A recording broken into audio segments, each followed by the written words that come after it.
All right, good evening, everybody. Welcome to the Ward 3 Neighborhood Planning Assembly. Today is Wednesday, December 3rd. There's plenty of things you could have done in your Wednesday evening, but you're here tonight with us, so thank you for that. My name is Chris Hazley. I'm one of the steering committee members. I will be reluctantly facilitating tonight's meeting. And to my right is Mr. Brooks Cummings. Yep, Brooks Cummings, who live on Cherry Street, Ward 3, obviously. Steering committee member. You guys want to introduce yourself? Susan Forrester, College Street. We have a mic up here if you want to be heard, but that's fine. Okay. Jill Lesh, 40 College Street. CP Rubin, 40 College Street. Alan Rubin, 40 College Street. Neil Grant. Neil Grant, Central District City Councilor. My name is Troy Hedrick, state representative for a very small chunk of Ward 3. If you live between North Street and Earl Street. no, it's not, it doesn't even go over the Loomis, North Street and Loomis, and then the west boundary is North Union. So if you're in that chunk of space, yeah. Yeah, I'm one of your reps. Abby, I think Abby is gonna be here. She represents all of Ward 3, so. Represent where? Me? Where do you represent us? I'm the state representative, The state. so yeah, to Okay. Mupfield, yeah. I'm Christopher Felker, Ward 3 resident. Oh, Susie Dow, South Champlain Street. Darrell Fields, Ward 3, Church Street. All right. Online. Trudy. Hey, Trudy, you can announce yourself. Trudy Richmond, like the capital of Virginia. I believe it may be. All right, we'll see you in if and when Trudy's able to get the miking issues all set. Oh, connecting to audio.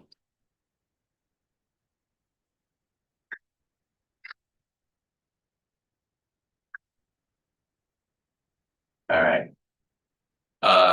Just to recap the agenda for tonight, we will be getting city council updates. Anticipate hearing from Councilor Ali Schachter, City Council from the East District, relating to the work of the Community Development Neighborhood Revitalization Committee, more specifically the recent storage litter report. We did hear from Councilor Schachter prior to the meeting that she may be likely joining us via Zoom later tonight. So in the interest of time, seeing that she has not yet joined us, I think we'll just roll right into the second portion of the city council updates and hear from Councilor Milo Grant from the Central District about public safety and other matters before the city council. Charlie wants you here.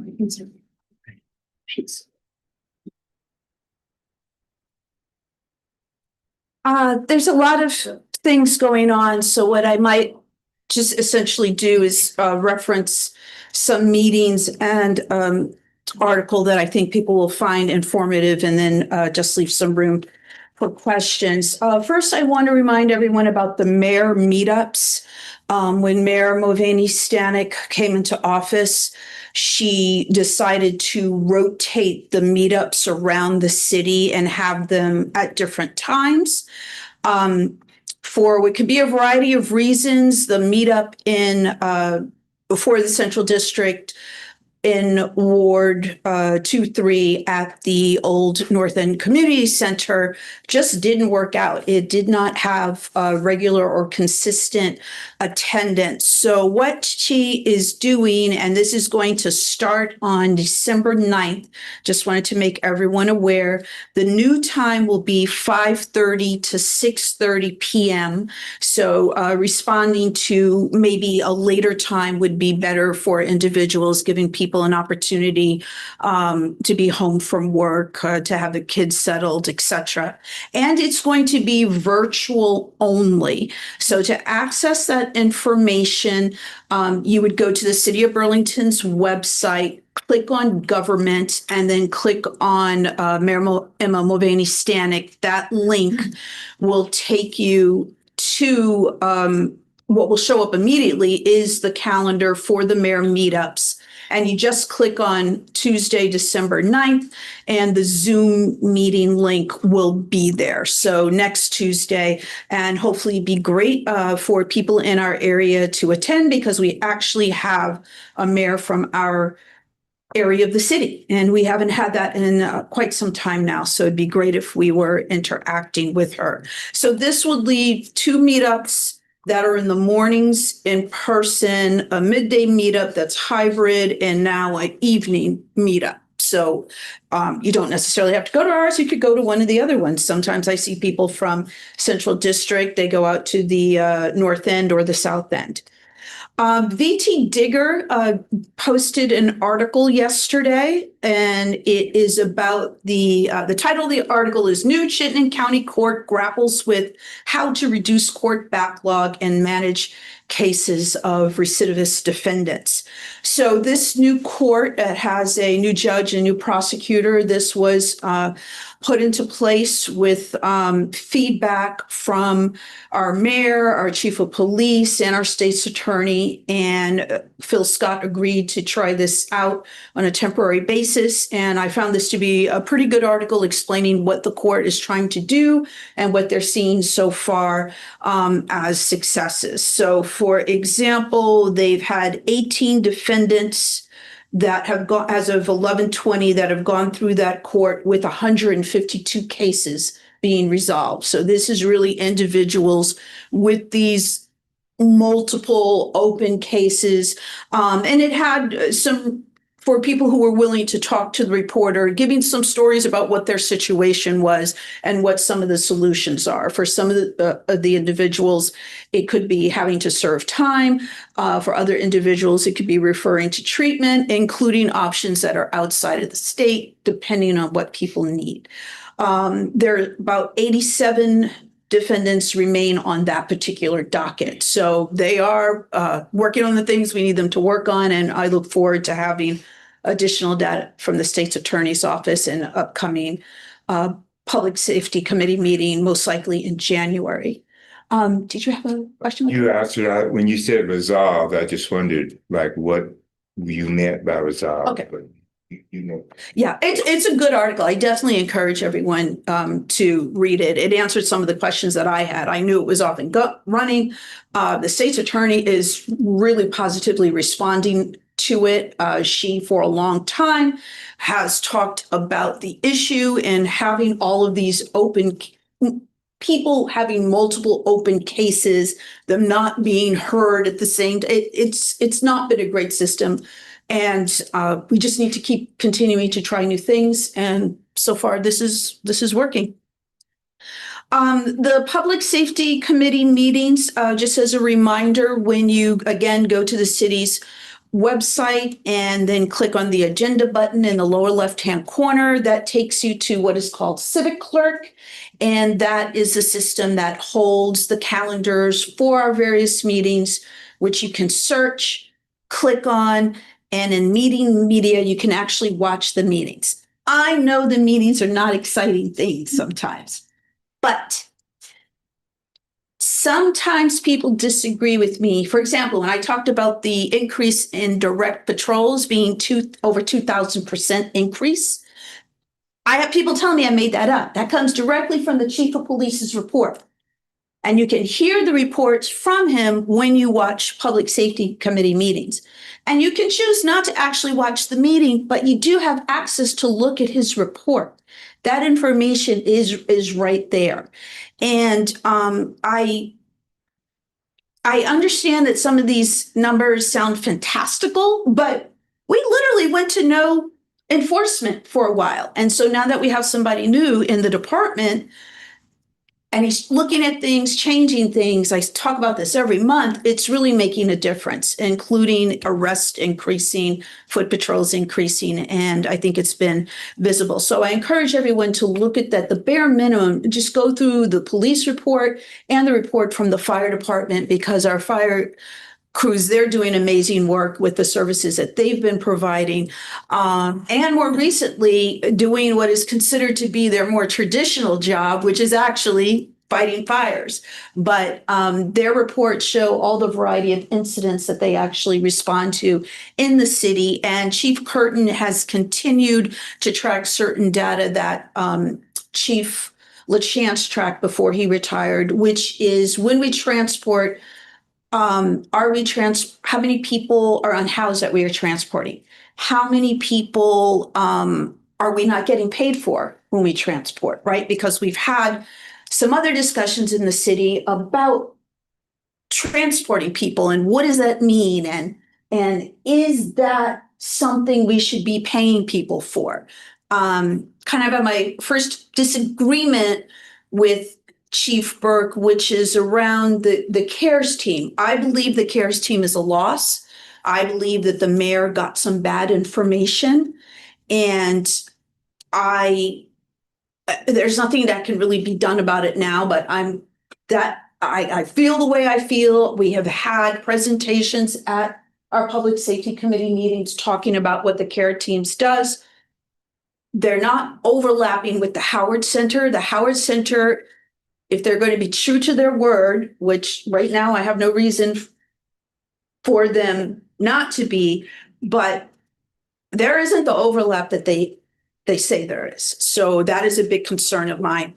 And we have some individuals that they've done tremendous work with to help stabilize them in our community to the point where you haven't really heard about some of these people in a while.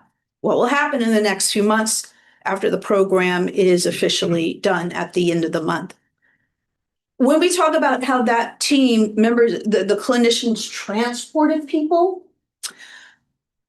yes, sometimes they transported people. Sometimes when they're in touch with people who have what's called a wraparound plan, where they're getting different treatments and services, and they're talking to them and they're not being able to get to a meeting, or they're not able to get to whatever it is in their plan. Yes, sometimes they would transport them to make sure they stay on plan. Because if you start missing meetings or appointments, that can derail you. We talk about number 11. We know that we don't have reliable public transportation at times. People don't have cars. Sometimes they need to be transported. There is value in that. We can pay to transport someone to their appointment, or we can pay a police officer to transport them to jail or court. We aren't paying to transport people, or fire can transport them. We're paying to transport no matter what we do. The money is in the community response system. And I'll quickly say the DPW Commission meeting from November 19th, I think we'll find very interesting in terms of the upcoming schedule for the next 3 fiscal years for repaving roads and sidewalks, and which streets are on deck for the central district as well as the rest of the city. I do have some questions for DPW in terms of the way certain streets are scored. I see streets that are in our district that are scored lower than streets that are going to be worked on. So I think their report, once again, you don't have to listen to the whole meeting, but you can watch the report deck and you can see exactly what they have planned. Thank you so much. Any questions? What's the CARES team? The CARES team was under Kate team, and I have to always look up Kate so I can remember its crisis advocacy intervention programs. And the CARES team was our version of the CAHOOTS model from Eugene, Oregon. That was a mobile health team, mental health team that would actually go out into the streets of Eugene, Oregon to address mental health issues for people that were having difficulties that did not have regular clinicians to treat them. Once it was up and running, it proved to save that city a lot of money and became a model across the country, and CARES was our version, initially being bought up by funds received from the opioid settlement funds. And we were supposed to be talking about seeking more of those funds. We convinced the state to do it. That was not an easy thing to do, they gave us that money to do it because they thought it would be an interesting thing to try. And then also with the clinicians who are master level clinicians, which was different from the other teams that we had. The hope was that they would also be able to get reimbursement through Medicaid. But we cut that off, and regretfully, it wasn't a transparent process, and I do believe it'll be a loss. Yeah. Can I say something? One of my biggest frustrations for the last 3 years, because I'm on the streets at 7 o'clock in the morning. And at 7 o'clock in the morning, it's when the very few people are out, but the unhoused are out, the drug dealers are out. I never see any police officers. I never see any street outreach. I realize it's early in the morning, but to me, that would be the perfect time in the morning. Let's forget about the police for a second, but for the street outreach, to be able to communicate quietly, individually with these people who live on the streets before the masses of people and everything gets all, confusing. And it also would be a perfect time for the police officers. I see the drug dealers every single day in front of City Hall Park, 7 o'clock in the morning, because they know the police aren't there then. And so it just seems like, I know most people don't like to work that early in the morning. I know the police are doing their changeover at that time, but maybe things could be adjusted to make it work more efficiently and better that's my 2 cents. Thank you. I see exactly what you're talking about. I do go downtown for meetings, sometimes as early as 7:30.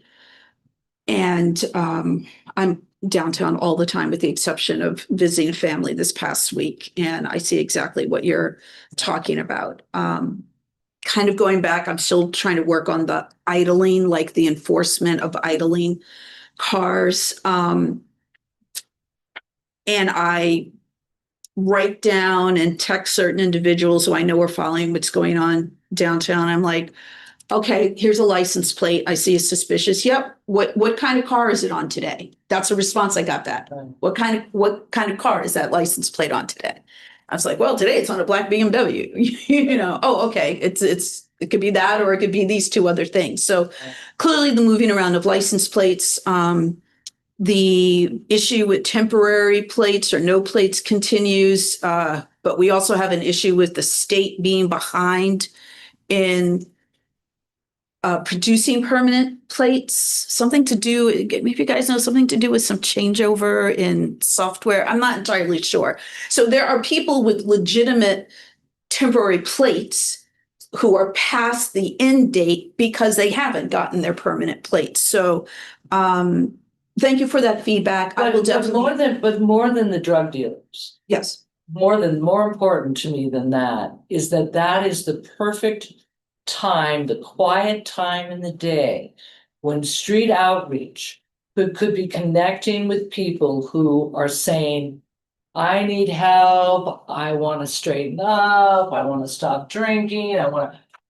before all the other people get out there. It just seems like the most perfect time to connect with the people on the streets, for the people who are trying to help them transition to something else. Sure, I can definitely give them that feedback. I know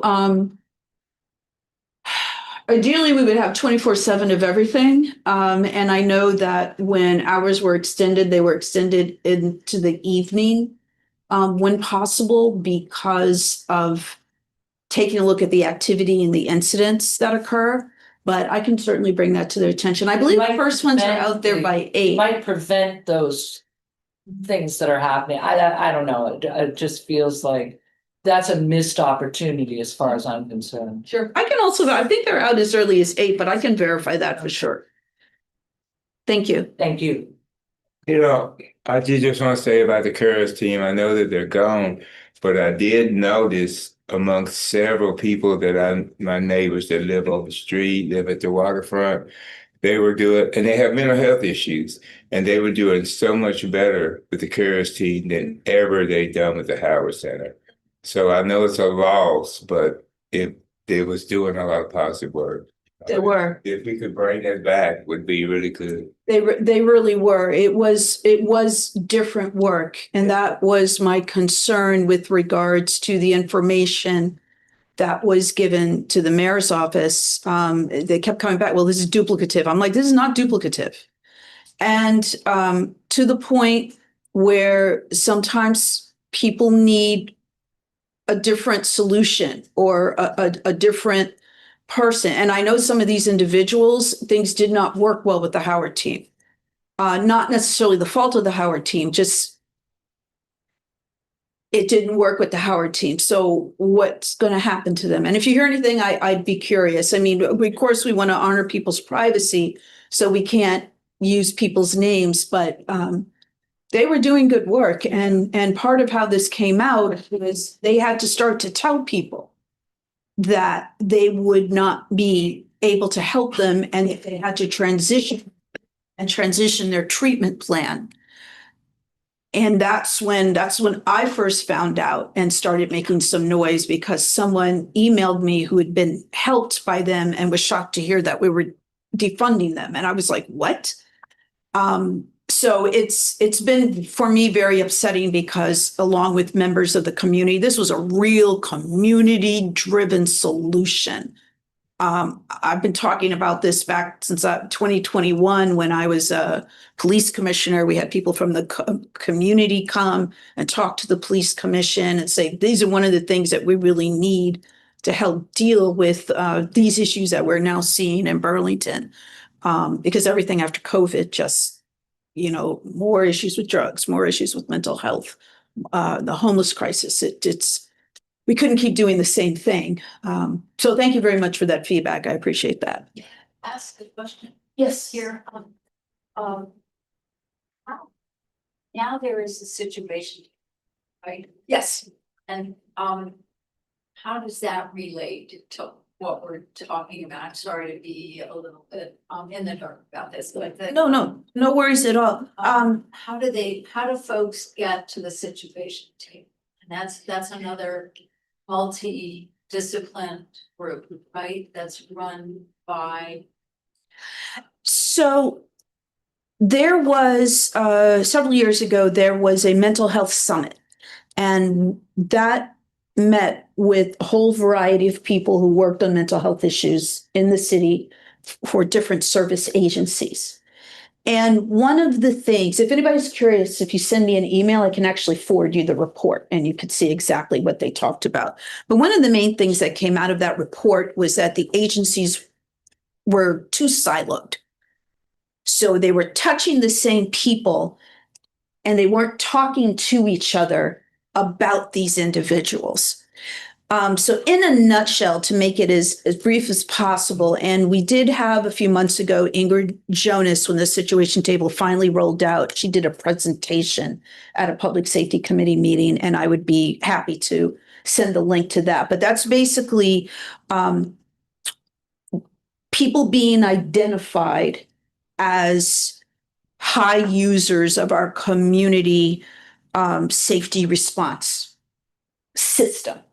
We're just different from CARES then. It's different from CARES. It's identifying someone that's having all of these interactions and saying, okay, let's everybody get together and talk about this person and see what needs to be done to reduce the risk of them coming into contact with police, with fire.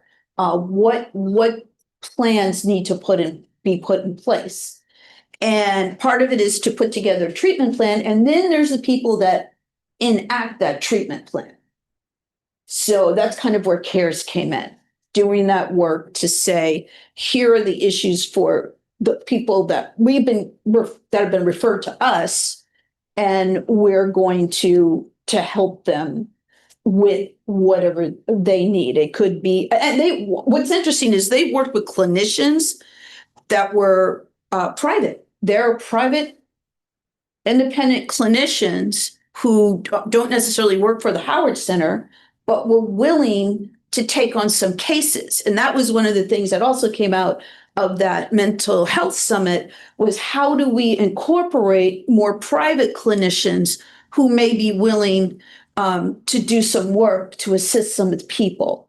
So the situation table is another tool in the toolbox. And on the chief's reports, he's been, we talked about the top 20 and how many cases, where those are the type of individuals that are being referred to the situation table. It's like perfect timing. At the top of the hour at 7 p.m. Woohoo. Thank you. Thank you, everyone. Please, I'm back from the holidays and I am working on catching up and happy to take questions via email and if anyone wants links to those meetings. Moving on to the top of the hour at 7 o'clock, we have our legislative preview. We'll be hearing tonight from Representative Troy Hedrick from Chittenden 15, Representative Abby Duke from Chittenden 17, and Speaker Joe Krowinski from Chittenden 16, who's joining us on Zoom. So I guess we'll just roll right into it. If you want to just give a brief update on kind of what's going on. I understand that today was a pretty big day. It was the joint legislative briefing. You had a lot to take in. Drinking from a fire hose, I guess, maybe one apt metaphor.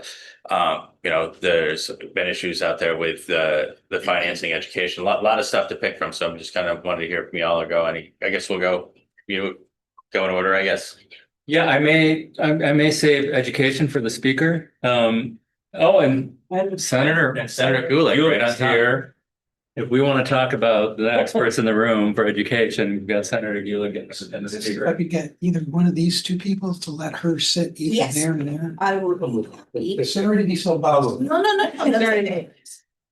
Let me just start briefly because my guess is that folks are going to want to talk about education, finance reform, and the December 1st letter that forecast property tax increases, and I want to leave it to the experts. Again, my name is Troy Hedrick. I represent a very small sliver of Ward 3. I serve on the Corrections and Institutions Committee. My legislative focus this year, in addition to watching and seeing what happens and listening to our superintendent and the school board and taking my cues from them on where we're going with education. That's going to be a session-long conversation. My focus is going to be on corrections. I'm frankly incredibly worried about the state of corrections in Vermont. We're overcrowded right now. We recently shipped, I think, about 30 more men to Mississippi. That's where Vermonters go when our overcrowding becomes chronic. And we currently, as of this morning, have 153 Vermonters at a for-profit prison in Mississippi. I philosophically have significant concerns about that. I'm very worried. Our women's facility is similarly overcrowded. We only have one women's facility. We don't currently move women out of state when that overcrowding happens. And we are beyond capacity right now. I was just at the Chittenden County Correctional Facility, our Chittenden Regional Correctional Facility yesterday, the women's facility. I toured it yesterday with some of my colleagues up from my committee. And it's disheartening to walk through that environment and see how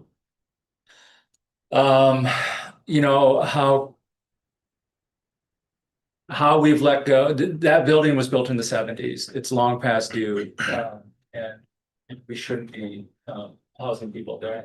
It's our only choice right now for where we're housing women.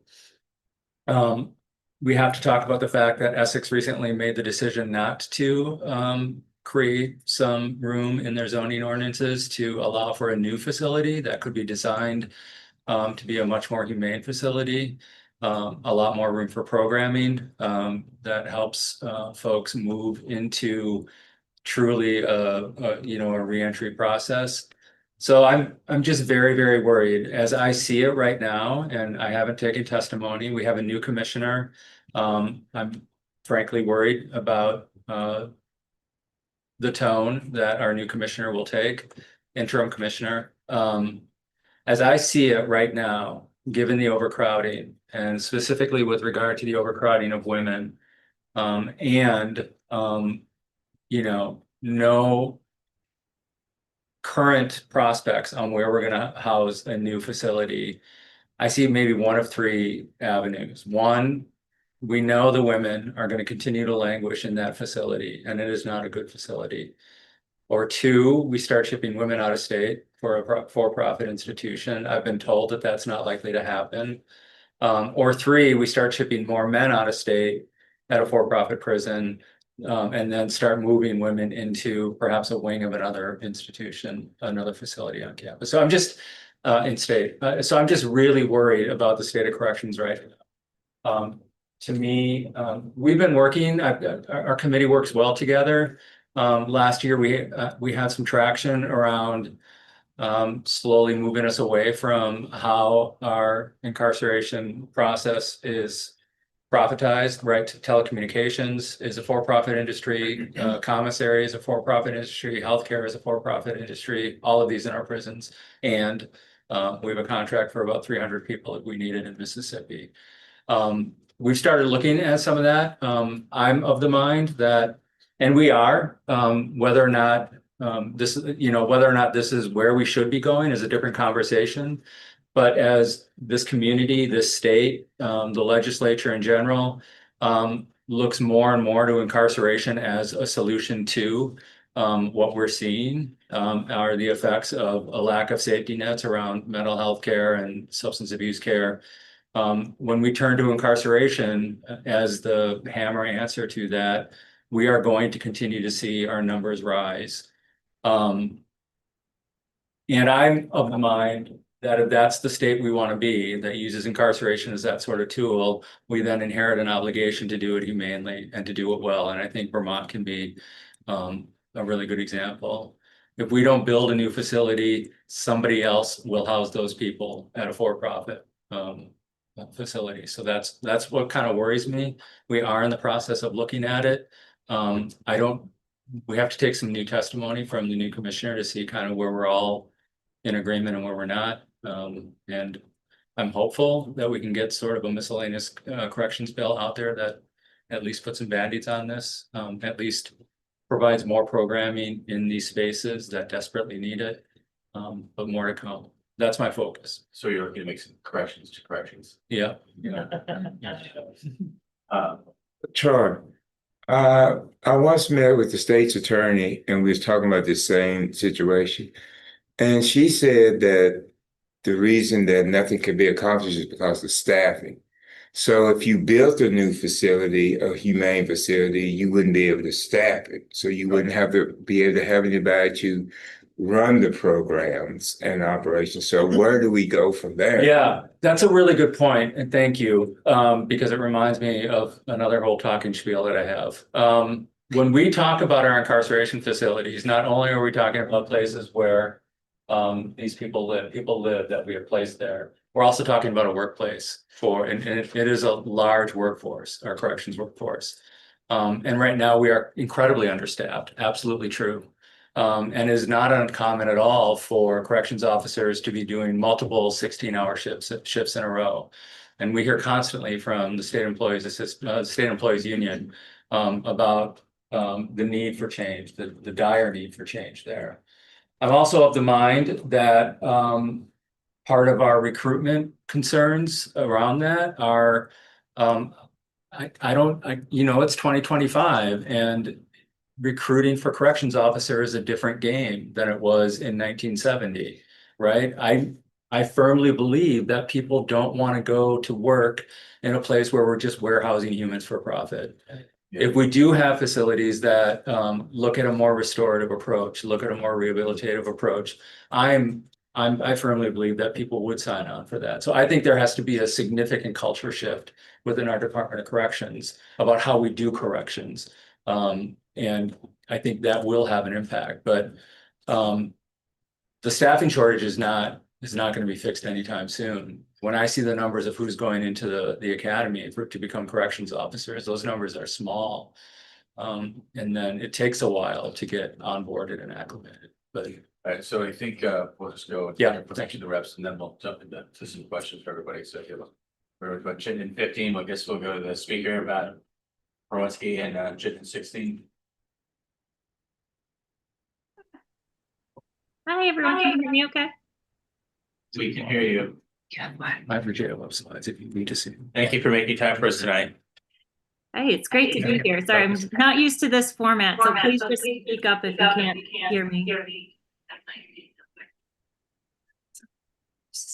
Well, hi everyone. Sorry I'm not there in person, but I'm getting a lot of feedback. Sorry, can you?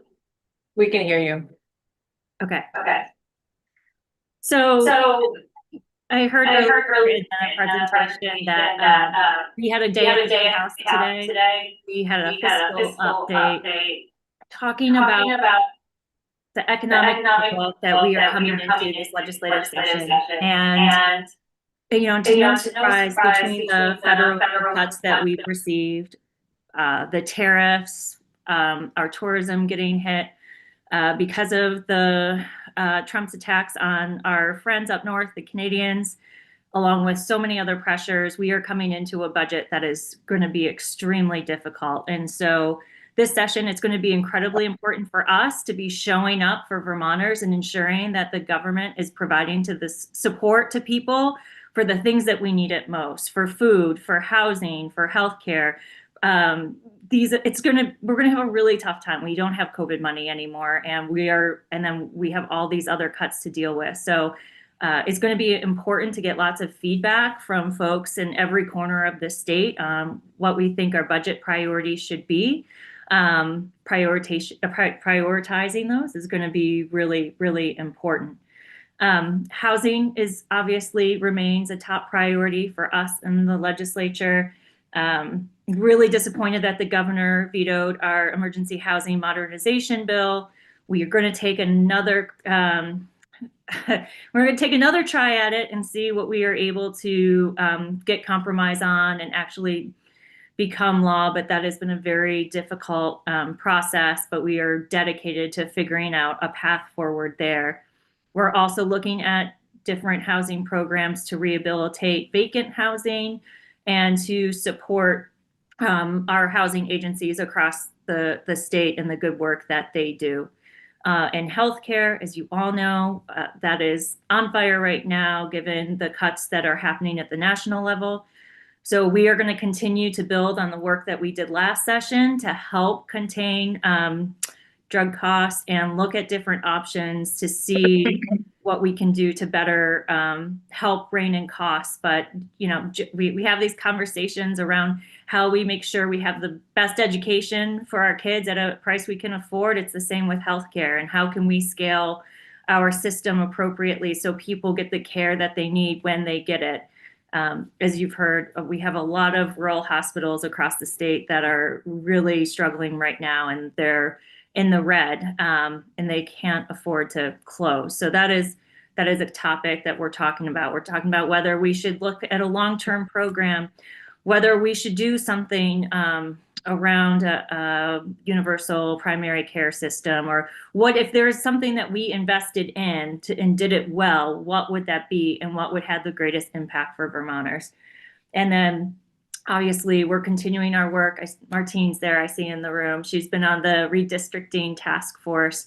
Education transformation continues to be a huge conversation in the building and communities across the state.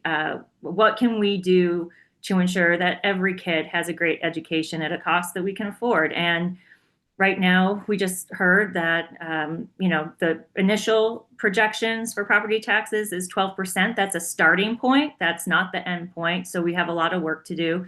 But we're going to be taking a lot of testimony and continuing on hearing the report from the task force in our education committees and taking other proposals to figure out how we can best do that. I will say that I just think that also this legislative session, we're going to be preparing for whatever other federal cuts or policy decisions that come down that will impact us. And we want to make sure that we're doing everything that we can to protect Vermonters from some of these really devastating decisions that are happening. I'm worried about election protection. I'm worried about more targeted ICE attacks here in Vermont. The list goes on. So I don't want to monopolize the time here. I'm happy to let the other lawmakers speak and eager to hear your questions. Thank you.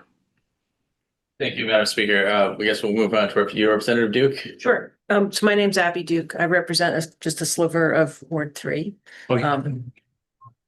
No, I'm west Park Street, west of Park Street. So there's a kind of a sliver over there. Waterfront.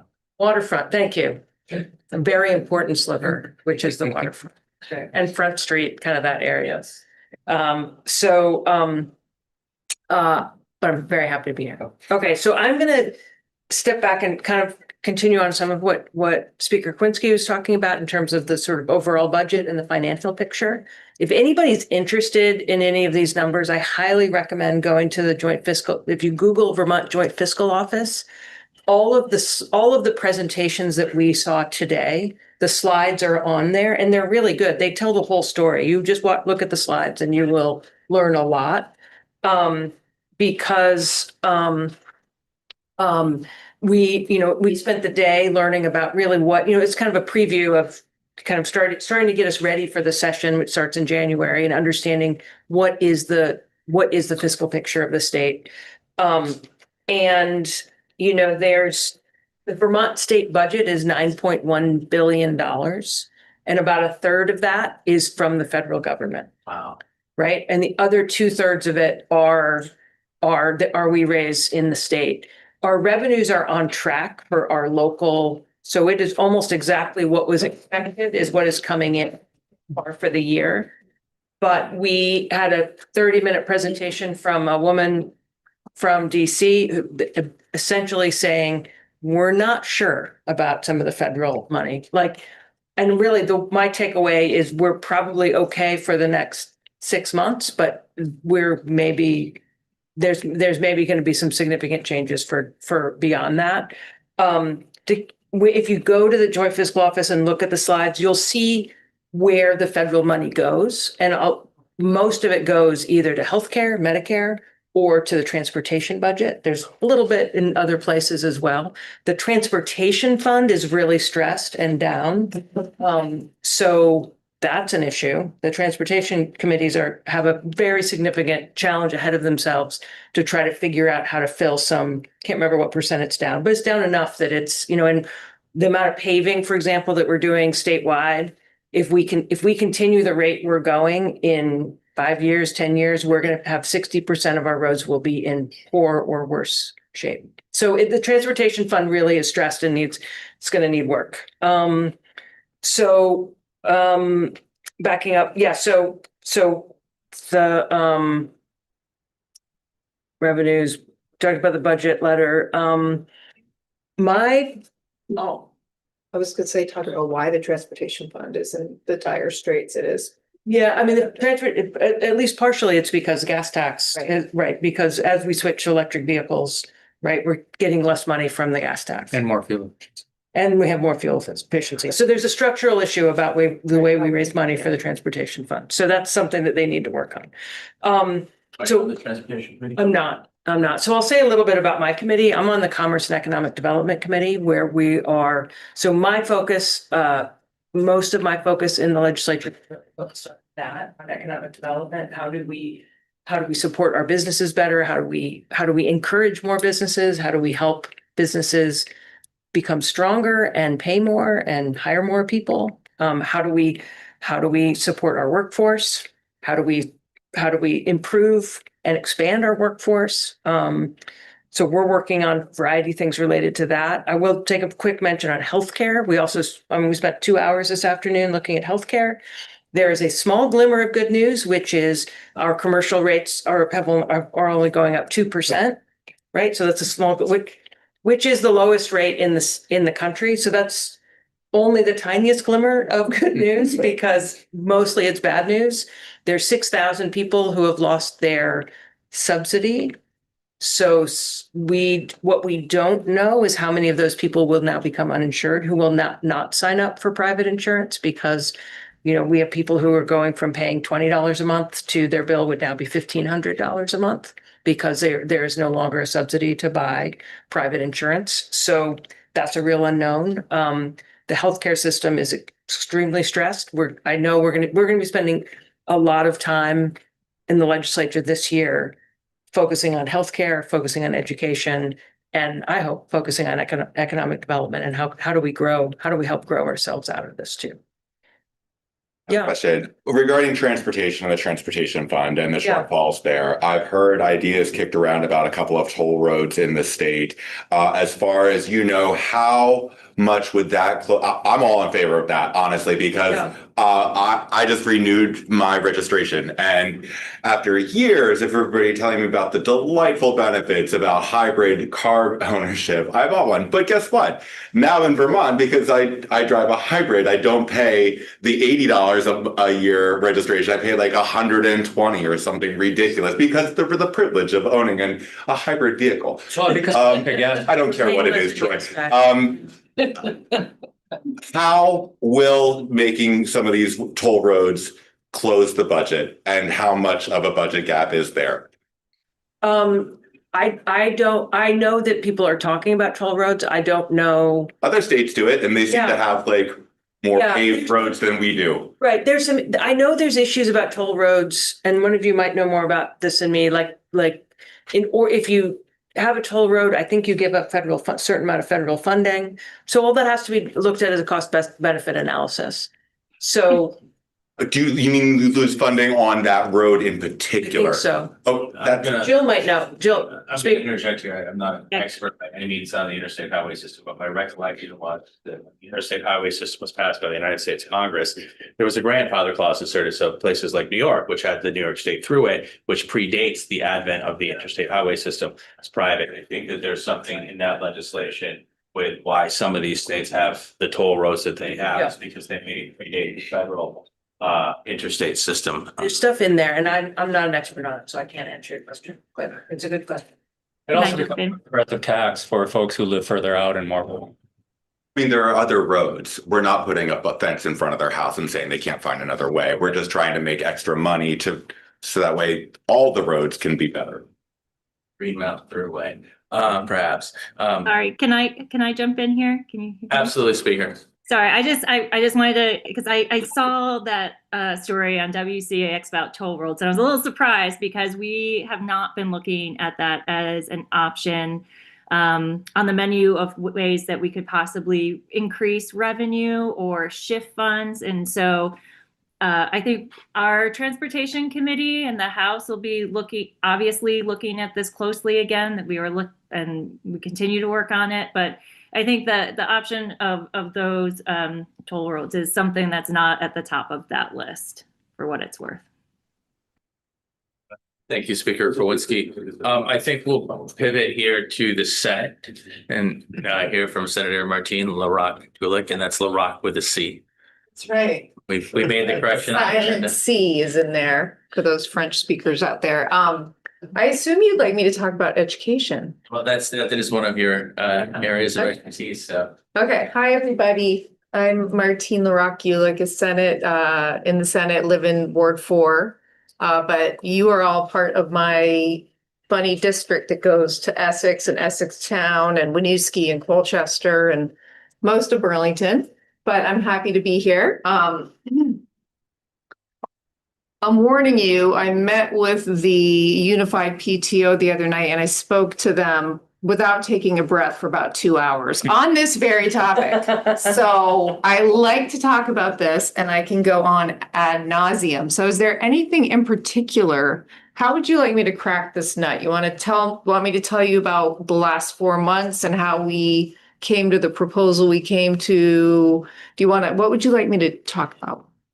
It would be helpful for me. So the governor and his committee proposed a redistricting, and there seems to be a really anti-redistricting going on.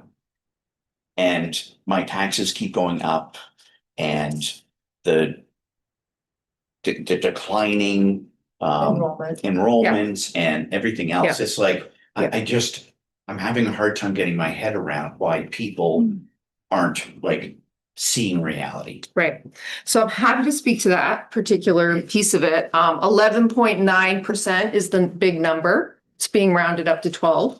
That is the number that we're hearing that will be increasing our property taxes. 5.7 of that is education spending. We're feeling the effects of the $120 million buy down from last year. So it's more, but it's about 5.7. For those of you who understand and follow education, you will know that 5.7% increase in education spending often means, in this day and age, level funding at schools. So that increase is salaries and benefits for sure, part of that, but it's also, as you know, healthcare costs that used to be 5% of our school budgets, now, approaching up to 20%. So huge stressor on education costs. In 2007, there was a moratorium put on school construction aid. So schools stopped doing a lot of the necessary repair that they had to do on school buildings. A lot of times when you're budgeting, and you have a leaky roof, it comes down to, do we keep this amazing teacher in second grade, or do we fix this hole in the roof? And a lot of local communities were like, we want that teacher. And so over the years, and I'm not saying it was right or wrong, I'm just saying this was the reality, those budgets were not addressing the deferred maintenance and the maintenance that they should have been. And where we are now is that we have over $6 billion in deferred maintenance of our schools. We have schools with sewage in their cafeterias. We have schools with PCBs, you name it. This is all starting to come due. When Burlington passes a bond to pay for a new school, actually the whole state pays for some of that because it's all, coming out of ed spending, coming out the education fund. And same with Colchester, they passed a bond. So as these bonds get passed, we're all bearing the cost. So when you hear about ed spending going up, I just want you all to know, schools are not wantonly spending right now. In Burlington, we're going to have no increase in terms of what we're spending for education other than salaries and benefits. I will give you that. I'm on the school board, and I can tell you that those negotiations are tough. But the boondoggle that we went through with VHS. The boondoggle, which boondoggle we're talking about? Oh, I know all about it, yeah. Right, Yeah. so now we have $165 million bond out for this brand new high school that nobody else in the state can afford to upgrade their school because they didn't follow the federal, they didn't follow federal guidelines. So I'm very sensitive to this. Right. What's going on. Right. So we passed it. There was a law that was passed. It was a bill 454 that then became a law 73. And part of that 170-page bill was to put a task force together to draw some new maps so that we could have new, bigger districts in the state of Vermont. We currently have 119 with 52 supervisory unions. So we were tasked with that. The bill, if you read it, and I would suggest that you read at least this part. This part, the school redistricting part, is fascinating because the law doesn't say just go out and draw lines on a map. It says go out and draw lines on the map. Oh, and by the way, please consider, and then there's a laundry list of things that we need to consider. Demographics, student population, grand list values, salaries, and work conditions, the condition of school buildings and the index of the buildings. I'm trying to think what else. Transportation, geography, rivers, mountains. I'm just touching the surface. There was even more. It also said, go out and talk to people. You got to go out and get some public input. So I drove down to Brattleboro, spent a whole day driving their very rural roads. It was actually fascinating.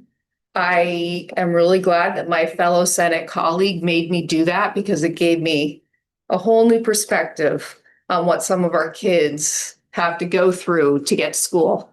I went to Killington to meet with a bunch of superintendents. And then we had 4 public hearings in 4 different parts of the state. The closest one was in Winooski. We heard overall between that and the surveys and what else did we have? We had people come to our meetings and give public comment. We had people email. We heard from 5,000 people. They were all, as you say, very opposed to the work we were doing. And I was joking that I felt for a couple of weeks, I was the least popular person in the state of Vermont because I was co-chair of this task force. I was like, oh boy, yeah, nobody likes this. Unfortunately, the governor I don't recall him doing a town hall where he has gone out and listened to the people of Vermont. And if we're going to do education reform, I really believe that he needs to go and listen to people, listen to you, listen to the folks in this room, listen to people in rural Vermont, because they have very strong opinions. Their schools are their lifelines.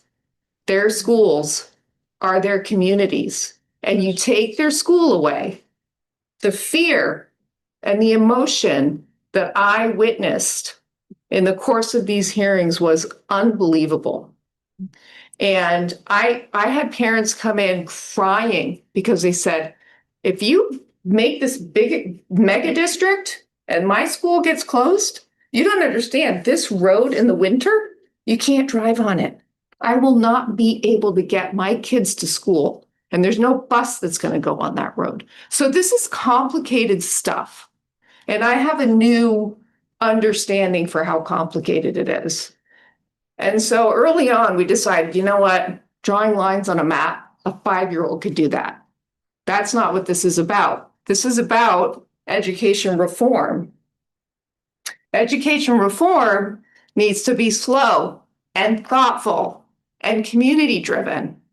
And that's not what I'm seeing right now. We were told to improve quality. We were told to improve equity, and we were told to lower costs. Creating bigger districts doesn't do that. There is no evidence, and we spent a lot of time looking into a lot of data. We looked at a lot of research that forcing big districts saves money. We went through a process, Act 46 here in Vermont. We made some bigger districts. There's very scant evidence that that saved any money. So there's a little bit, but not much. So we took the approach of what would save money. What would save money is we came up with a 3-pronged report. One, sharing resources across a greater geographic area. These are called education cooperatives. They're used in almost 40 states in the country. They work really well in rural states, Maine, New Hampshire, Wyoming, Montana. Why? Because you create economies of scale where they don't exist. Right now, Winooski has to contract for transportation, so does Burlington, so does South Burlington, so does Essex. Is there a way we can all come together and contract together as a larger group? Yes, there is. It's called a cooperative. So that was one of our proposals. The other one is we believe that there should be some mergers. So incentivize some strategic mergers. That's the way to do it, right? And the third is regional high schools, which I was really excited about. You have areas like down in Woodstock and Hartford, where both of those schools are in horrible shape. They need millions and millions of dollars, or they just need to be raised and rebuilt. Combine those two, create a regional high school in that area. We have other parts of the state, like Washington County, where you've got U32, Montpelier, Harwood, Twinfield, Barry, all within 20 or 30 miles of each other. Why? We don't need that many high schools. And my understanding is all those kids could fit in U32. So we need to be thinking critically and strategically about how we're doing this, right? Not just drawing lines. I also think ultimately, I was really humbled by the people on our task force. We had some incredible folks. Jay Adams and Jen Bossagerns, they're both former superintendents. They know education inside and out.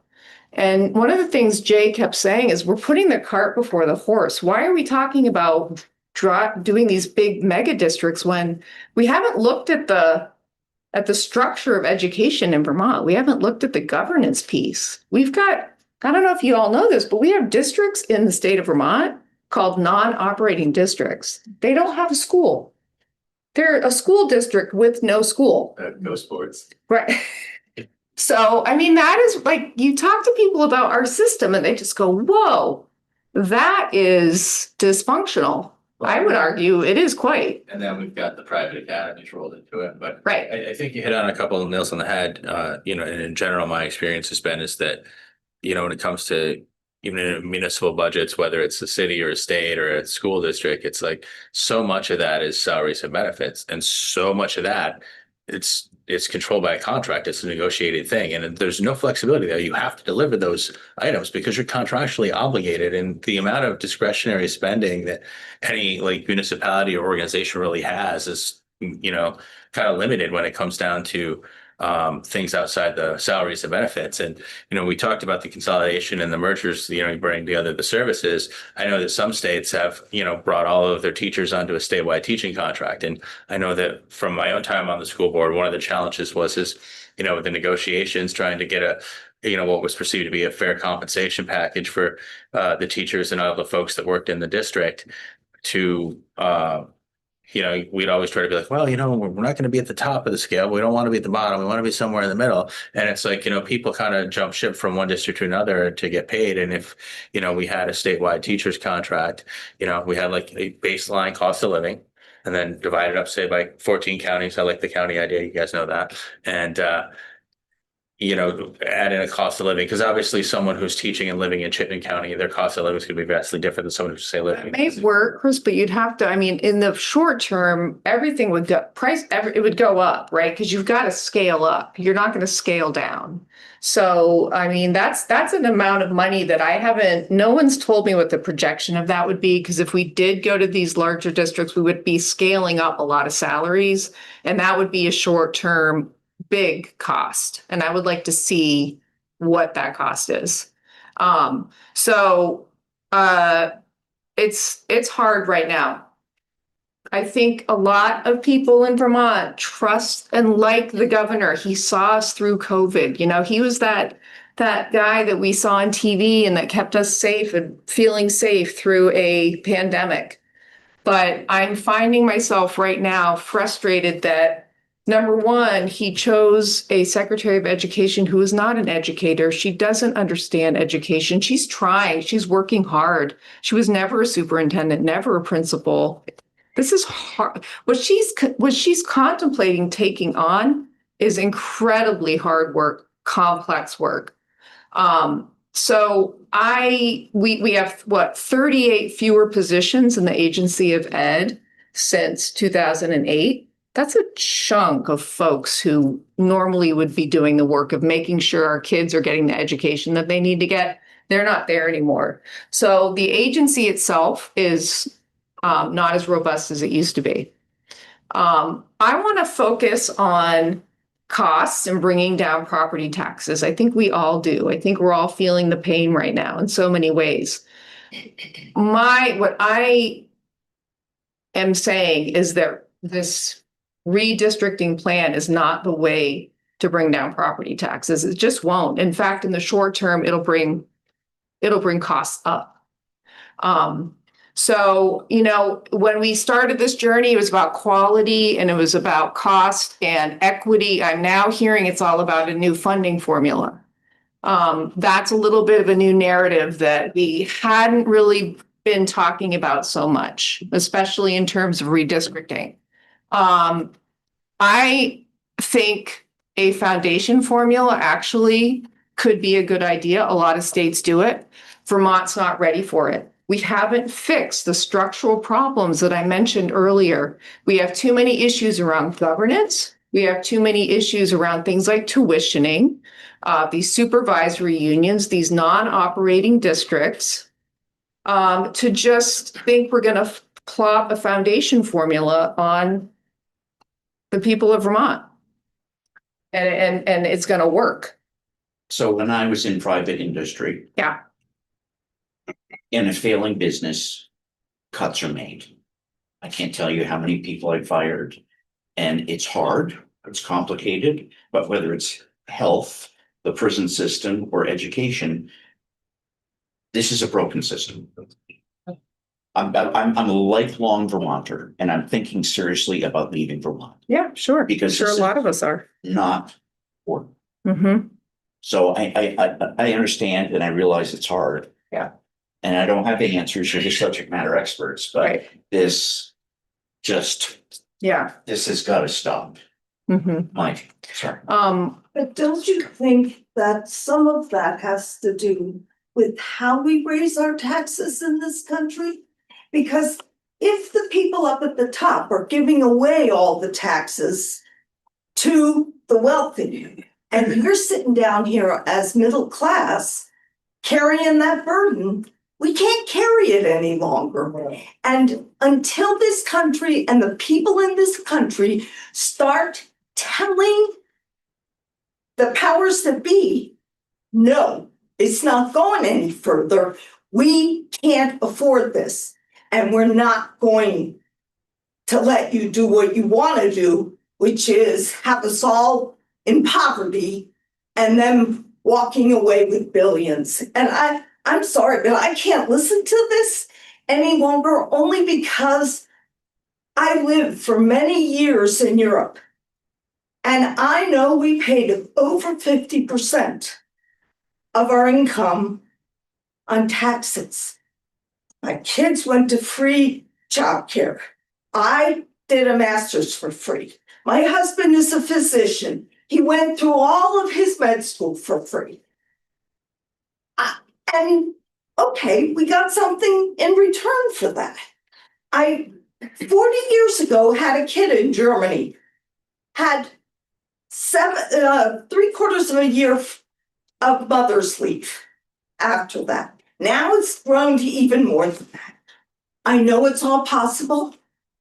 And until the Americans stop thinking that this all has to be on property taxes, it does have to be taxation, but you have to give something back to the people.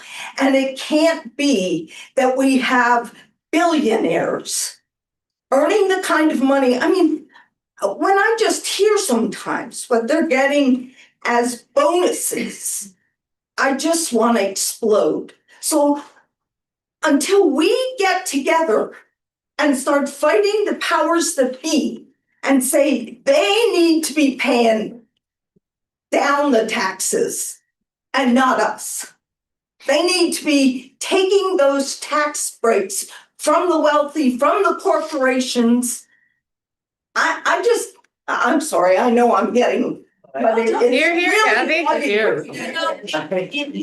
If I could say also quickly, as a city councillor, people have taken me to task because they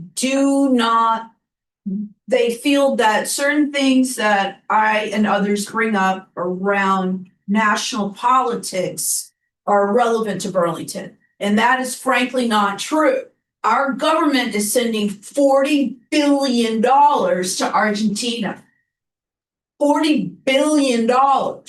And we continue to send billions of dollars out of our country that we need here, that not just in Burlington, not just in Vermont, all across our country, education is struggling. People being able to afford housing, we're being affected by stuff, and other quote unquote Western countries are able to do these things. We're giving other countries so much more money that they can give their residents free healthcare, and we are cutting subsidies.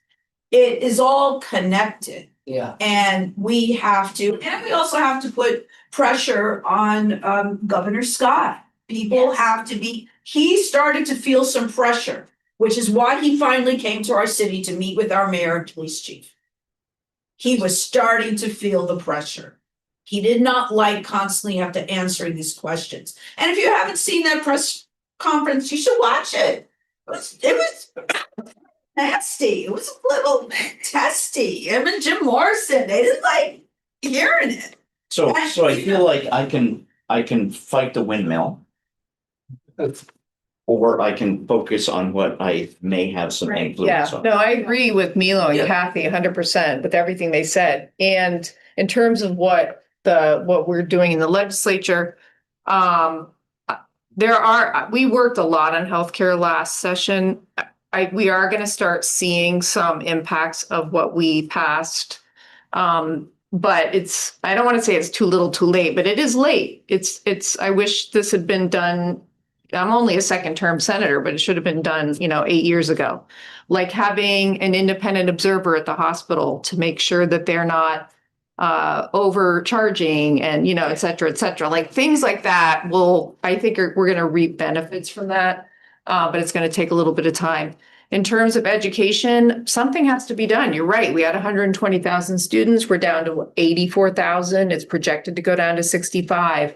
We need to keep pushing, and we need to keep making changes, but it has to be done right. Because as much as, yes, this is about educating our kids, but I'm telling you again, these are social services that are being provided. It's not just math and reading. We are feeding kids. We are in some of our schools, we provide, dentistry. We have some, we call them community schools where basically wraparound services are pushed into the school. So there are kids, they might say like, I don't have anything to sleep on. And the person who's working in that school as the community school person will go buy them a mattress. Like that is. And that all comes out of the education funds? Yes. Why? That's a real, okay, so invite me another time. Dude, if I tried doing accounting stuff in the private sector, I'd be locked up. Let's talk about the education fund. That is like a cash cow that people love to grab things out of. When I talk to folks in other states, they're shocked when I tell them all of our construction funds, that's coming out of the ed fund.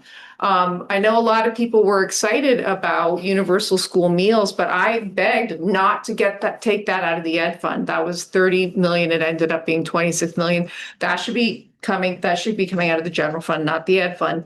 Teacher retirement in many states is not coming out of the ed fund.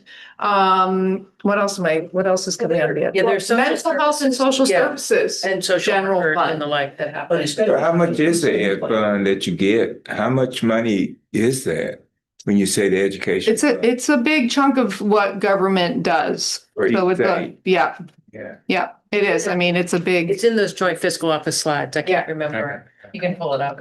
It's a lot of money. It's a lot. So It's a big, 9 billion. yeah, it's a third. So basically it's a The third of our budget. largest chunk of our state budget. and people are often surprised, and it's a big piece of what government does and should do. Like that is that's our task is to, educate kids. So under this administration, we won't lose that, will we, or percentages of that?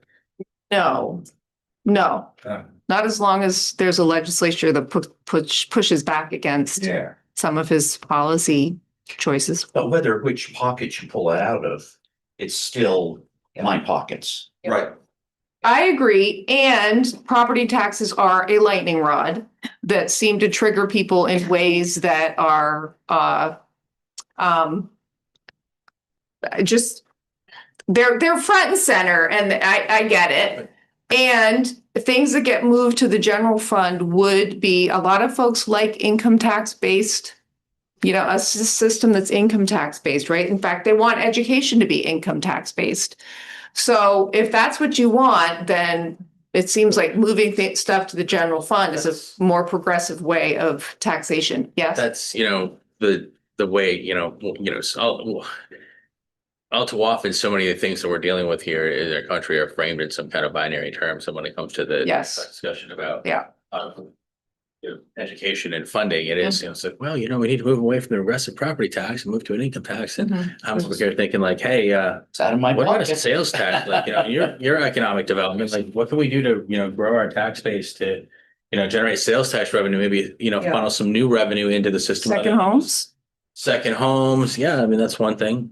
So I will say one thing that I think comes up in pretty much every topic we talk about, which is, I know something, Chris, you feel strongly about, which is regional governance. I mean, we start talking about shared service, regional governance. So, you know, when you talk about that education conversation, we start talking about shared services. Talk about healthcare at the hospitals, they're all talking about shared services. Economic development, it is very difficult to do economic development programs in the state because we don't have county or regional. We have regional development corporations, we've got regional plan, you know, we've got some regional entities, but at most every other state does economic development programs through a county. I'm on a task force looking at the feasibility of creating a convention center in Burlington, the ability to, for example, in the former Macy's building, which when it is vacated by the high school, that potentially could become a place for weekday corporate meetings where we're going to have enough hope, you know, so the task force is looking at the feasibility of, do we have enough hotel rooms? Do we have the infrastructure? Can we support a convention center? Well, one of the big barriers is in virtually every other location that has a convention center, those are run by the county because it's a regional. Economic development is not town by town, by city, it is a region, right? So I think we need to, and there is a group working on it that I think is kind of restarted, which is great, but we need to have better regional structures for sharing services and for providing for the ability to do things like economic development programs. You know, the other thing, just kind of hearing what a lot of y'all are saying here, trying to synthesize some of it, is that you know, what, like, all the different programs, and, you know, we talked about, you know, at the city level about, you know, what the Howard Center does versus the CARES program and the duplicity of services and whatnot. You know, some folks have suggested, well, you know, Vermont, it's a state of 645,000 people. Like, we have a lot of organizations spread out across the state doing a lot of the same thing. And would there be any benefit, you know, to streamlining that and the consolidation there too? Because, I mean, I think, and one of my junior senator, said that, like, you know, the city of Los Angeles school district is like the size of the state of Vermont or something like that. So it's like, I don't think we need to get that big, but. My favorite quote actually from last session was someone in our committee said, describe Vermont. He was talking about workforce development, but you can apply this to many things. We are program rich and systems poor. You know, we have incredible programs and incredible towns, and, you know, but we what we lack is some of the infrastructure and the systems to tie it together, to collaborate, to build some kind of economy of scale. And we have 650,000 people and 252 towns, 119 school districts, 52 supervisory unions. That we do not have the economy of scale to do anything in a cost-effective way when it is that fragmented.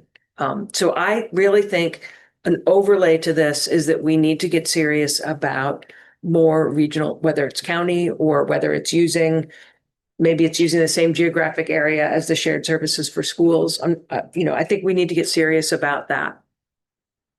Yeah, and of course, the pushback or the concern I heard about, you know, county government is like, well, you know, if we do county government, then we're going to have to do taxing authority. And, you know, it's like, It has to get funded. well, and you talk to people who grew up on the other side of the lake, you know, it's like they had, you know, they grew up in a little village, so they paid village taxes that was within a town, and the town was within the county, and the county was in the state. And it's just like these overlapping layers of government too. What we're ending up with, though, is like a whole bunch of layers that aren't the same anywhere. Like in southern Vermont, there are towns getting together to share police services, you know, and that kind of thing. So we need consistency, right? We need some kind of consistency of overlay of these structures. Yeah, and I mean, there are a few education cooperatives already in our state, and they came and presented to our task force, and it was a great presentation because they're seeing anywhere from, you know, 10 to 40% savings right away. I mean, these happen almost instantaneously, and the quality actually is going up. So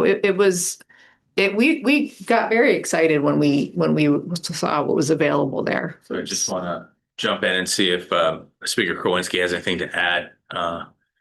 Been kind of talking a bit here in the room, but I wanted to give you an opportunity to weigh in. As we covered a lot of ground since you had the mic here a little bit ago. Thanks, Christopher. I didn't realize that being on this on YouTube would be tricky because I'm getting a lot of feedback. So I've been hanging back here. But I really appreciate this conversation, and I think to what Abby was talking about with regional government, yes, Vermont is like one of 2 states that don't have county government, and we have to really focus on ways to try to find a way to collaborate more. And we're doing that in this conversation around education. We're doing it around this conversation about healthcare and how we can provide economic development support.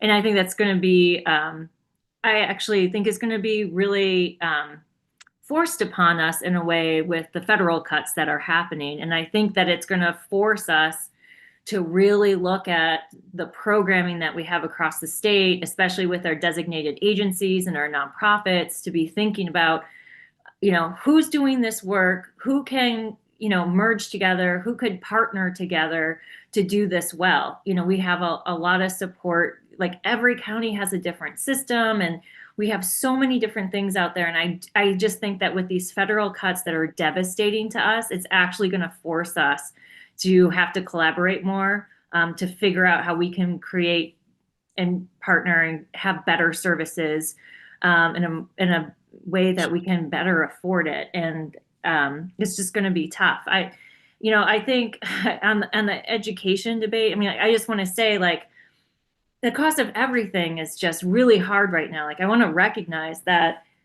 we're paying more for things and we're getting less. It feels like we're getting less for it. And in the school realm, it's not because of our teachers. We have amazing teachers who are working so hard. And we just have so many more things that our teachers are dealing with.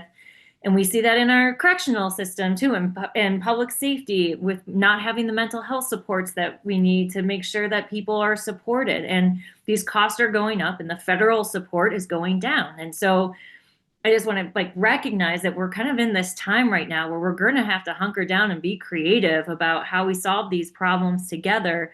And we're going to have to prioritize how we do that and what we focus on. And I hear from so many Vermonters about how they're struggling with their taxes, and we have to keep that front of mind of what can we do really well with what resources that we have. And it's just going to be really hard. But what we were going to do and what we're committed to doing is making sure that people have a seat at the table to give us feedback about what they think will work or not work. And that's going to be critical.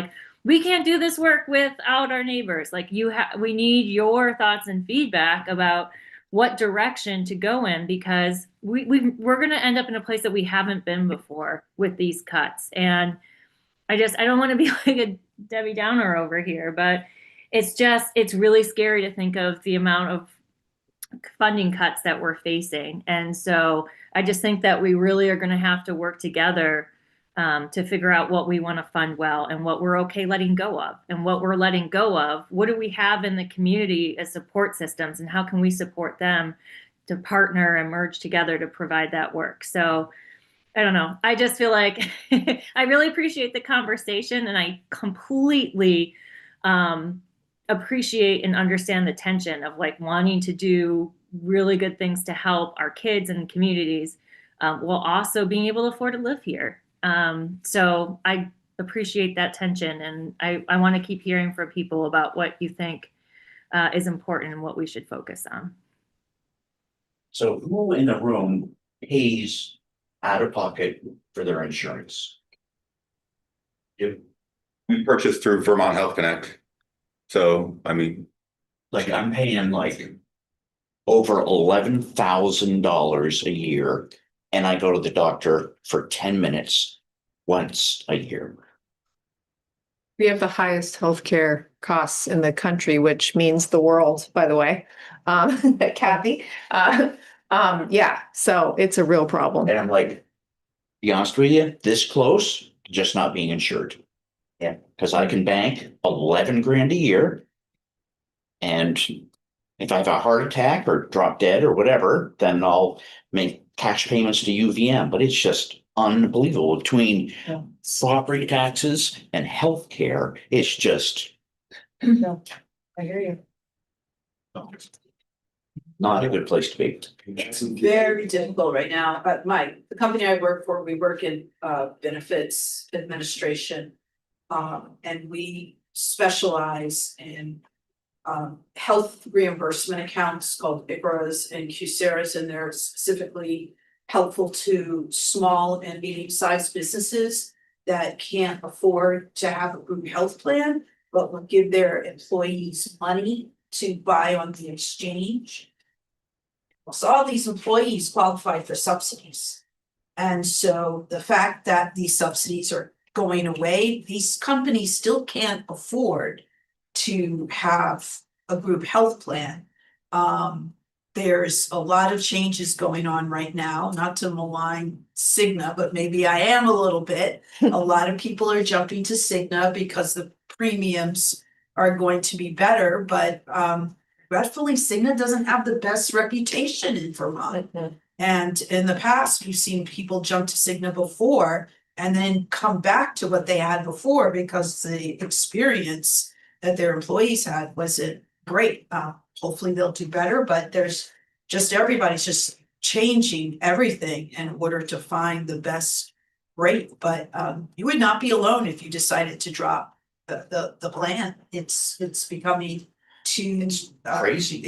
Expensive, and people are taking that risk. And my wife's on Medicaid, not Medicaid, Medicare, and they've dropped, MVP dropped their Advantage plan. Blue Cross Blue Shield dropped their Advantage plan. So now I had to go out and search for Part D and Part E or F or whatever the thing would be, right? And that went through the roof as well. So it just.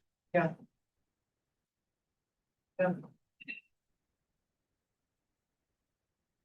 Anyways. Yeah, I mean, I appreciate you all coming in here today. Yes. I know the four of you represent Burlington, and I know it's difficult, the jobs that you have, trying to hunker down and try and find creative solutions for education, corrections and healthcare. But if I could just, I know you all know this, but Burlingtonians, there's over 60% of Burlingtonians are renters. So every single time you increase property taxes, their landlords don't get some kind of homestead reduction that gets passed along to them. Every tenant in there is paying 100% of those property taxes, and their rents are going up. You know this. Everybody I bump into is talking about affordability in one way or another. And the most expensive thing that we pay for, I guess, just before healthcare is our rents. And that's even people that are like clustered up in little communes of like 3, 4, 5, 6 of them together. We need to be able to make cuts too. I know we can cry and lament about the good old days when we had money and it was raining cash. We don't have it. But we have to make cuts to make things affordable. I know we're going to election season where everybody's going to be talking out both sides of their mouths. That's always the best time of year for me. Just please talk to people and listen to them when they're telling you about how they can't afford another rent increase, because that rent increase is coming from we hear the property taxes. So here's something that I'm excited about, which is in the House, the Appropriations Committee has put out a pretty strong letter to all of the departments, all of the agency administration, asking for some very specific information about their programs. And so that it can help us to make budget decisions, including potential budget cuts. Yeah. Because an unspoken thing here is like the legislature, we are a part-time citizen legislature. We're there for 4 months out of the year. The governor and his administration are full-time year-round professionals, and there's a power imbalance. There just is. And the governor picks and chooses, and the administration will often pick and choose the information that they want to share and the speed at which they want to share it. It is very difficult. I mean, I've only been there for a year, and in my time there, I see how difficult it is to as a committee to really look at and try to use accountability methods to look at the budget and to look at the departments that come to your committee. It's not easy. It's not an easy task, especially when there doesn't seem to be a strong willing partner coming from, the governor has clear ideas about what he wants. But there, I mean, it's a frustration. And I think our committee, our appropriations committee, I'm excited. I'm hopeful that we will get some good results in that they're being it is a long list of things that they expect every department to bring to the committees so that we can evaluate budgets. Because I firmly believe we need to make some very difficult decisions. Every single budget line has constituents, right? Everything has people who want it to be there, but there has to be places where we need to prioritize investing and places where we can cut back. Yeah, and Because from my perspective, what I've seen from the governor is the governor has one strategy, and that's austerity, and he's not strategic about it. He doesn't. I went in there having a better impression of the governor than I do now. I just don't think he approaches budgeting from a strategic way. He doesn't say, oh, this is working, we should invest in it because this is going to, by investing in it, we save money in the long run. We have better outcomes in the long run. But over here, this program is not so effective. Maybe we need to scale it back. I don't see that happen. What I see is we need to squeeze everything. Everything gets squeezed the same amount.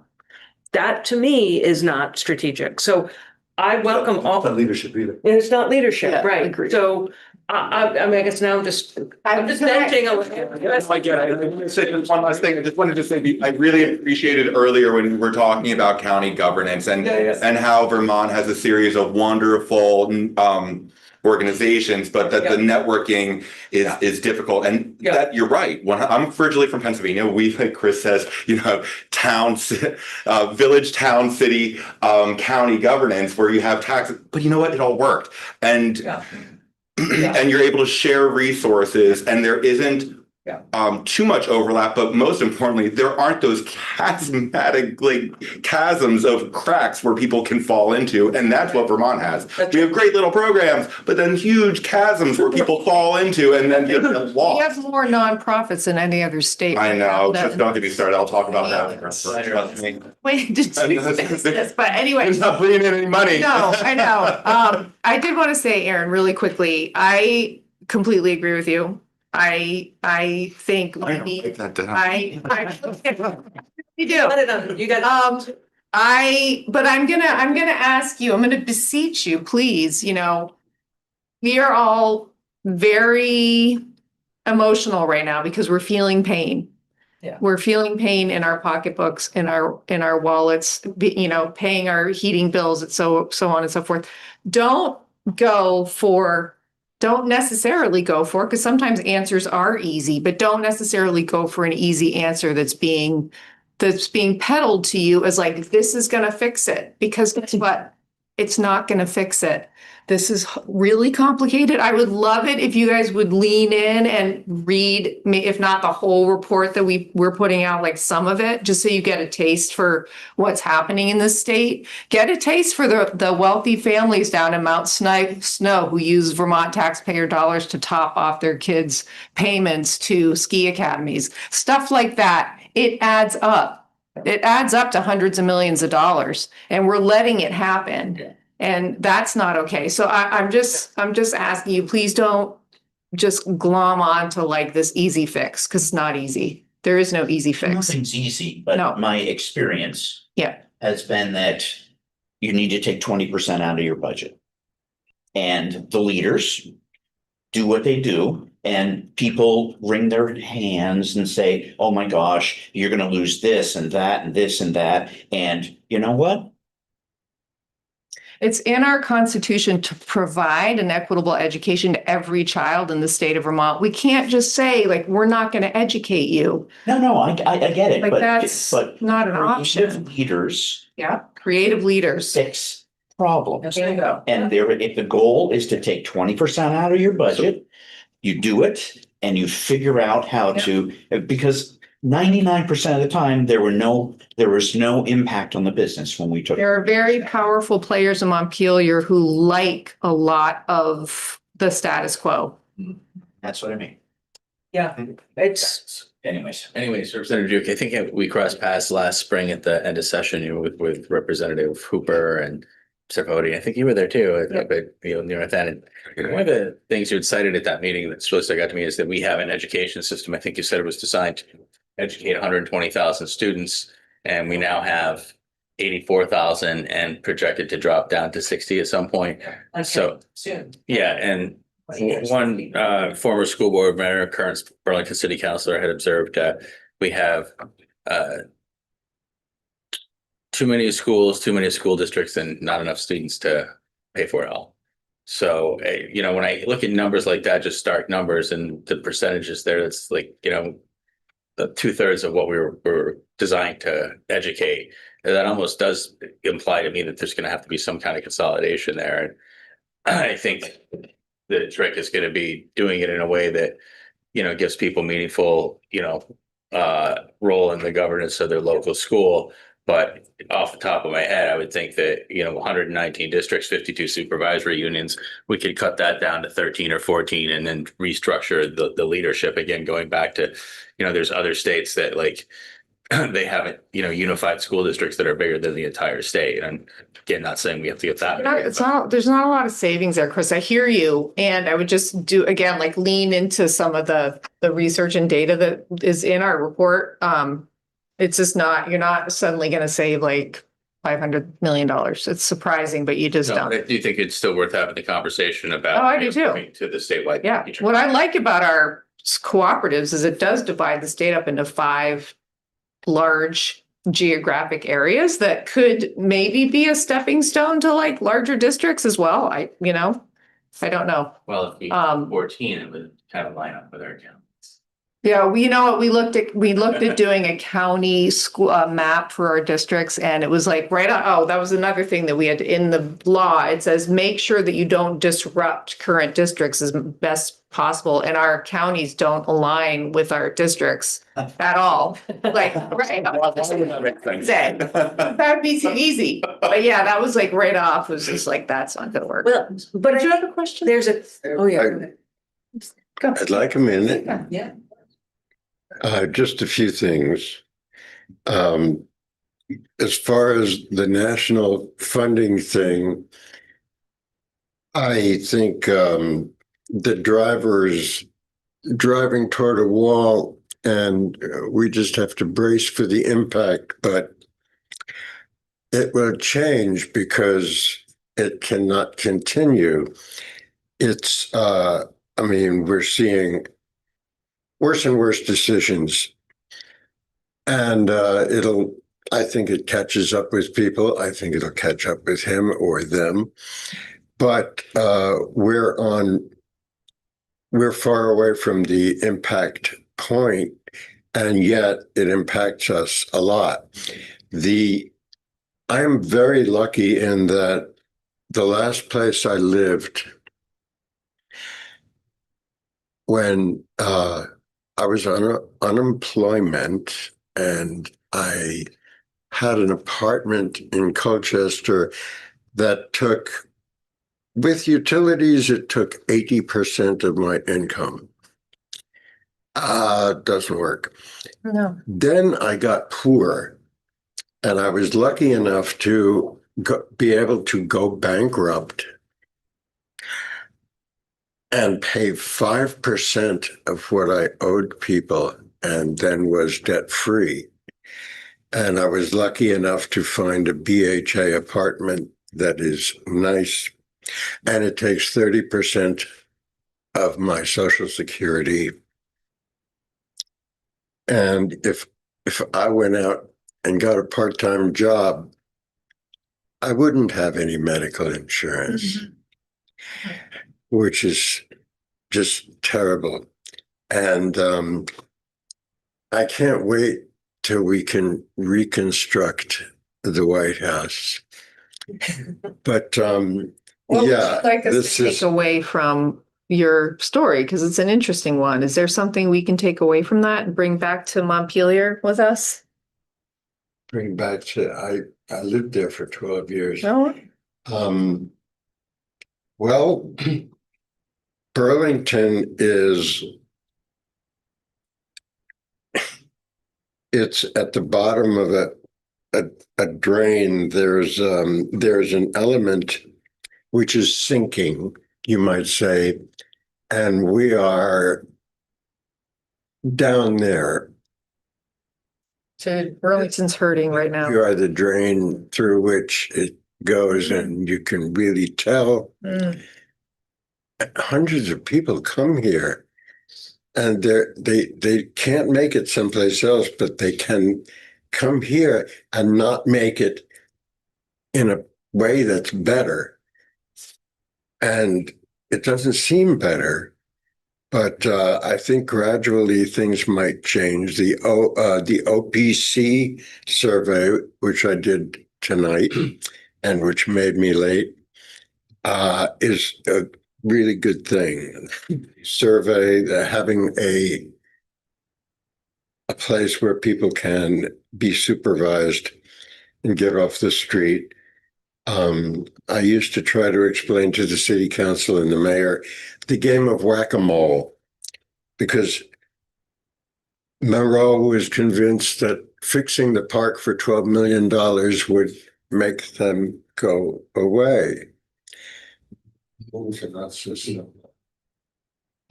have much work to do, and I think you have a lot of good ideas.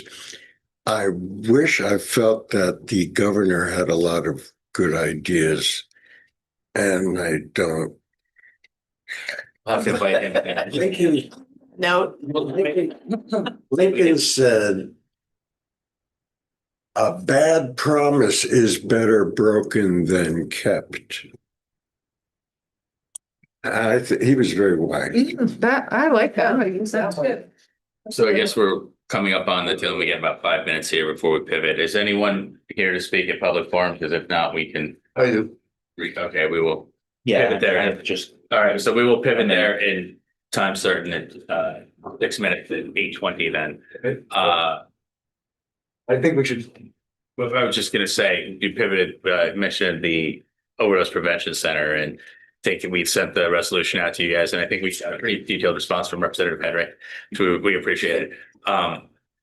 One of the things that, this year in November, and then last year in November, it's kind of worked out that we did our panel on social service providers. We had Howard and different people come in, and I remember last year in November of 2024, Chief LaChance, before he retired, said, yeah, there's people that think, oh, well, we should put people in rehab, involuntary rehab. And here's the thing, let's say we have people we encounter daily that actually want to go to rehab and can't because there's nowhere for them to go. And you walk around the community and you see the people that are struggling the most here. It's pretty clear they're not rolling with Blue Cross and Blue Shield or Cigna or MVP or something like that. And, at the end of the day, the people who are most in need of services are not getting them. And access to mental health care and substance abuse treatment should not be the sole and exclusive purview of people with private health insurance. Yet that's what we have. So I bring it back to I'm of the belief that we need to have a new state hospital or state hospitals with a focus on substance disorder, mental health treatment. And I'm saying it's got to be the state, because what we have here, it's all for profit, as I understand it from the folks that I know that are in more direct service roles. We have a limited number of providers that provide substance use treatment. And of those that do, only 1 or 2 actually takes Medicaid. So again, people are lucky to have that. Great, not too many options. So kind of looking at it the state really needs to step up and fill that gap, because I don't think we can rely on private service providers to come in and provide this. So, I'm just wondering where y'all stand on, that issue, and if you would support having a new state hospital or hospital system or something to really get the care that we need for people who need it. And in less than 4 minutes too, but Voluntary treatment, is that what you're talking? no, I'm just saying in terms of having a state hospital and making access, because it's clear that we don't have enough beds, whether it's treatment beds or shelter beds. Right. We don't have enough beds for people who want to go. And that's to say nothing of people who probably should go. But what's the thought process in Montpelier of how are we going to get past this capacity issue and actually get the number of beds that we need for the people who actually want to go? I know my chair of institutions and corrections and institutions, so we also do the capital bill, which funds state buildings through bonds, will tell you that ever since we lost the state hospital, everything we're seeing today, is predictable sort of result of having lost that. We have a secure residential facility in Essex, which is 16 beds. we still don't have what's called a forensics unit, which is where people who are deemed to be unable to endure a trial or are, diagnosed as incapacitated to the degree that they can't live on their own. We don't have a forensics facility. So I think we're going to probably see that this session. The thoughts on where the governor wants to go with that. And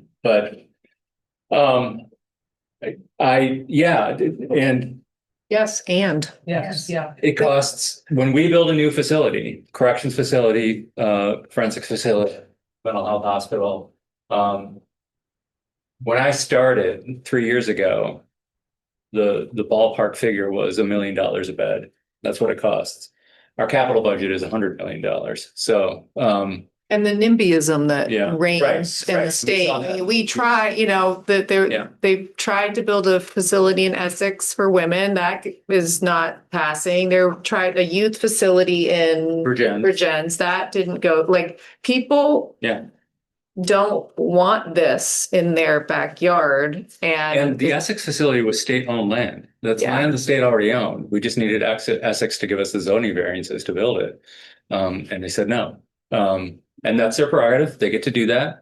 But again, back to my original, if we don't build these facilities, somebody else is gonna profit from doing that. But these are expensive facilities to build. Can you come back for another meeting? Yeah. well- I think you've just broached this, I know, right? I so agree. much. We got a lot more to talk about. It's just hard because once the session starts, I tend to stay in Montpelier instead of driving back every night. One thing, I'm just gonna give a plug for, there's an incredible There are. wealth of information on the legislature website and on joint fiscal office website. So if you're ever interested in seeing reports, seeing even agendas of what things are talking about, like, spend a little time. You can, if you really enjoy it, you can watch YouTube, just about anything. All of our I'm happy community. to have coffee with people, on a Saturday, Sunday, or Monday. Those are the days I'm home. Golden. And I can do small groups or whatever. It doesn't have, the NPA is great, but we're not always You here. go to the legislative webpage and you pick the committee that you know is going to be talking about a topic that is important to you. Click on that committee. Every day's agenda is on that committee, and it'll tell you who's coming in, who's talking, and then you can go to the YouTube, the live stream feed, and watch any of this. And I'll come to the State House. Mila's gonna come hang out with me. You can come hang out and come to committee and walk around and see what happens. And let us know you're coming. Be a legislator for a day. Yeah, Yeah, for sure. it's kind of boring sometimes, but it's. I And found you this get- very rich tonight, very. Yeah. And It really is just tip of the iceberg. a building full of just regular people trying their best, and all of you are welcome anytime. It's cool. Should go check it out. The joint fiscal office people are pretty smart cookies. Very smart. And Ledge Council, there are a lot of smart. Yeah, there's a lot of smart people Yeah. up there.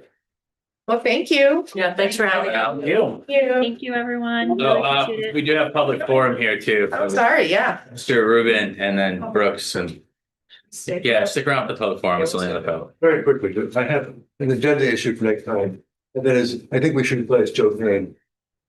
I'd like to find a way how to do that. Does it need a special election? How do we do that? We're coming up to the next election. So just participate in your caucuses of choice. Do you have a caucus? Is there a one-three caucus? The The parties. progressive caucus is on the 10th. What about the Democratic? I have not heard December. of the Democratic caucus. The 10th of December. Oh, wow. I'm pretty sure, send me an email, I'll send you the link. I have not heard when the Democrats are having their. Yeah, I don't know. Okay. He's not, Soon. you're on the ground. Must be soon, right? Yeah, because he's I'm not not going anywhere. glad. Stick around, Thank you. but he's nowhere. Anyone else want to share public forum? Brooks? Just a quick one for Milo and others that are interested.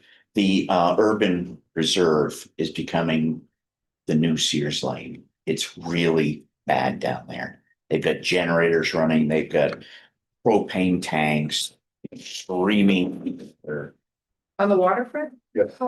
Yeah, the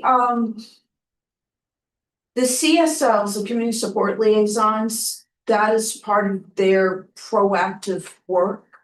Oh, yeah, I know. And They're- Parks and Rec is down there all the time. I see Neil. I mean, they're doing the best they can, but it's like, especially since the foliage dropped, it's a, excuse my language, a shit show down there.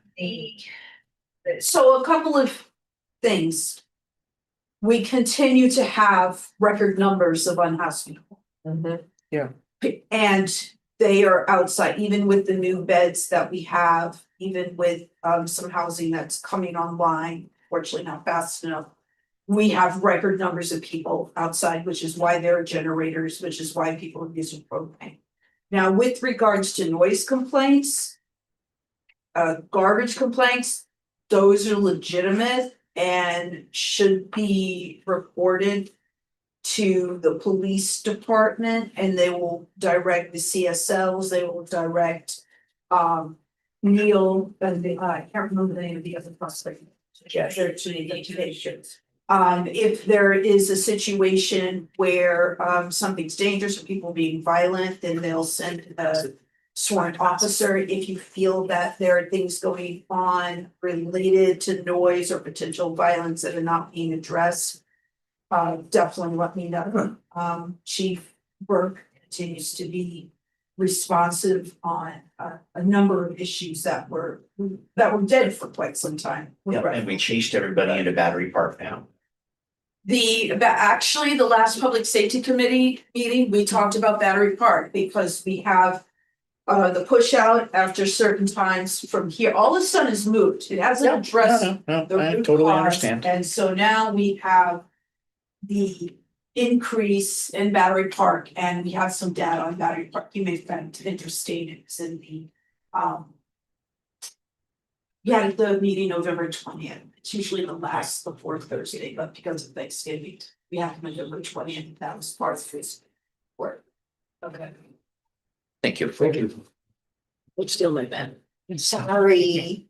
Any further, folks, public from, all right, move to adjourn. Second. All in favor? Aye. Aye. Thank you.